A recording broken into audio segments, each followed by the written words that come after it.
Happy Saturday, everybody. Welcome to Annoyed Gamer. I am Marcus Beer, and I have got a tasty show for you today. Gonna do something I don't normally do and revisit a topic from last week. Obviously, it's SimCity. I mean, those guys just keep on giving and giving when it comes to the buffoonery stakes. But first of all, I'm going to talk about Sony. I'm going to talk about God of War Ascension, and I'm going to talk about Bros Before Hoes, which is, without a doubt, the stupidest achievement title I have ever seen slapped into a video game. Admittedly, there was a patch this week that changed the name to Bros Before Foes, which is actually a better play on words and a lot smarter, which leads me to think, what was Sony Santa Monica thinking? I'm wondering if it was a PR thing.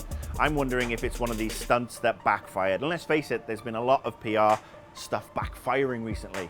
I can't see anybody in their right mind wanting to put that particular quote, which is, you know, a really vilified one because it's really offensive. It reinforces misogyny at the highest level. Basically says that all women are whores. I think whoever came up with that particular trophy name does need a swift kick in the backside and maybe not let near any naming committees ever again. Or at least, you know, for a couple of years until they grow up. Although they did get us talking about the game, which is unfortunately a very dated game in my opinion. Yeah, graphically it looks pretty, but let's face it, all the gameplay tropes that you have within the game are exactly the same as the last one. It's linear, there's quick time, throw this, whack these guys, bounce up and down, do a combo, everything that you expected from a game from 2004. I'm hearing good things about multiplayer, but I really can't be asked to check it out, to be honest with you. Let's go back to this trophy. You do get this trophy after beating the crap out of an unarmed woman and letting a soldier escape. Let's face it, yeah, the game is misogynistic. You know, it's guys, it's women, it's boobs, it's bigger boobs on the men. But I find it interesting that, you know, games like God of War deservedly get a kicking, and then there are other games where, you know, oh, you know, you're killing a woman, you're doing this, you're doing that.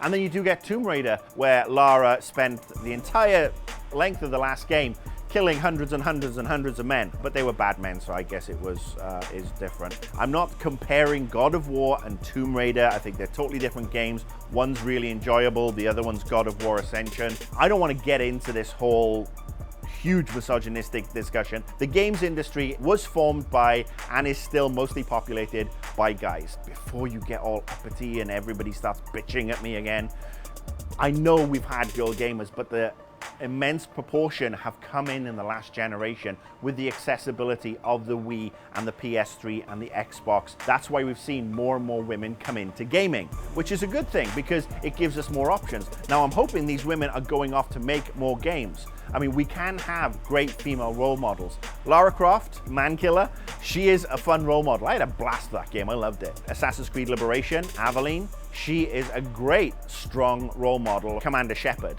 a femshep, who is absolutely brilliant and way more playable than her male counterpart. We're seeing more of those coming through. It's gonna take more time. My problems with God of War go way beyond just bros and hoes. It goes back to the fact that I'm just replaying the same game over and over, and it just doesn't feel like a great game. I talked about SimCity last week.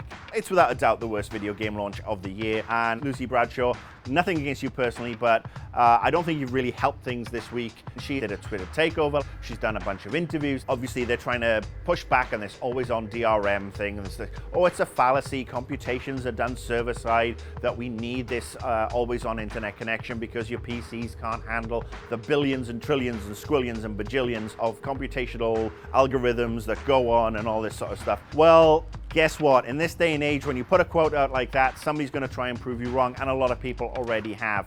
Marcus Peterson, Notch, the guy who created Minecraft, he knows a little bit about servers and creating PC games and connectivity and interactivity, and he basically has come out and said that he's got the game working offline. A modder in the UK released a video this week that basically shows it takes about 20 minutes before the game starts to figure out that you're offline. He basically went in and modified or hacked, whichever you want to call it. He got the game running for longer than that, and it still saves everything up to the cloud afterwards. When it comes to DRM, look at it this way, Maxis and Lucy and your PR guys. Don't piss in my face and tell me it's raining. Soak that in, no pun intended. What I'm basically saying is, don't bullshit me. Don't bullshit a bullshitter, don't bullshit the gamers. Gamers are way too savvy. The world has evolved from 5-10 years ago where the same old, tired PR tropes could be busted out, where it's like, okay, well, we'll do the mea culpa, we'll do the apology, we'll offer a free game, we'll then put out some technical mumbo jumbo, and everybody will accept it and move on, and we won't have to give any refunds and blah, blah, blah, blah, blah. Guess what? The world has changed. Now you put stuff out, it's on Twitter instantaneously, it's on Facebook, it's on Google+, it's everywhere, it's on Reddit. And when that stuff hits, people see it as a challenge. People will go into your server code. People will have a route around. People who are way smarter than I am and have way better tech skills than I do, and they will call you out.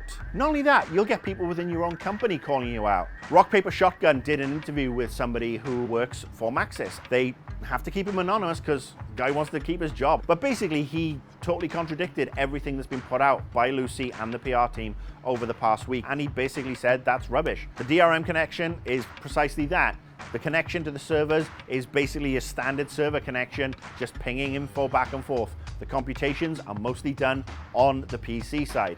People who've gone in, had a look at the code, found the terraforming button. Remember terraforming? Remember when you could basically create your own customizable area for your huge city and put water in as you wanted before you had a bunch of preloaded templates? You know, that old school SimCity stuff where it was actually really, really cool and you had a sense of achievement. Well, that's still in there. It's totally disabled, of course, much like cheater mode. Yeah, that was a good idea. Thank you, Maxis. And of course, this has given rise to a number of suggestions from people, conspiracy theories, if you will, which I actually tend to agree with, that we will see some big cities and big regions coming to SimCity shortly via downloadable content and microtransactions. If you want a bigger city, you're gonna have to pay for it.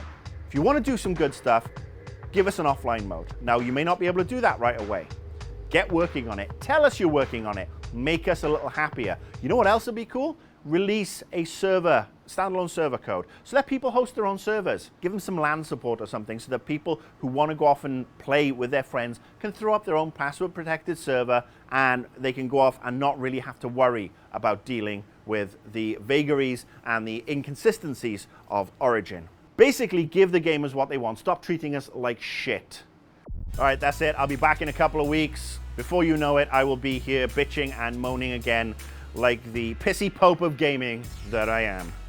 Until then, cheers. I'm gonna have a nice vacation and I'm gonna get very wound up after GDC. Laters.